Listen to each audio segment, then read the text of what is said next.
Problem of the day 113, solve the problem using the definition of a derivative.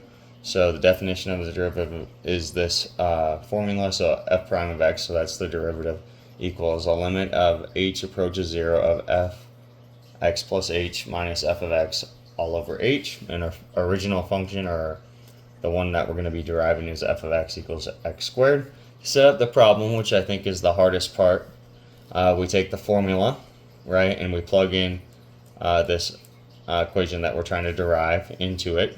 So instead of x plus h, or sorry, instead of x squared plus h, it's actually x plus h squared, all that squared, because you're like inserting the power.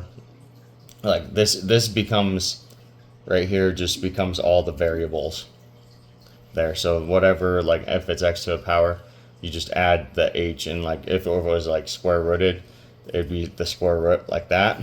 And then of course we have the original function, so minus x squared all over h.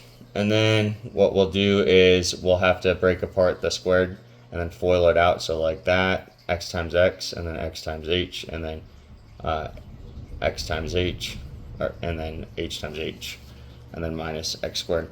And then you'll have that, what I just stated there, and then you'll combine like terms, so the x's cancel out, and then it becomes 2xh plus h squared all over h. And then what we'll end up doing is factoring out an h in all these terms, and then the denominator becomes 1, and then you can plug in the limit, so the h is turned to 0 because we only have one h left, so you get 2x plus 0 over 1, and then it equals 2x. So that's the derivative with the definition, which is much harder than the polynomial rule, and you can check it with the polynomial rule if you want.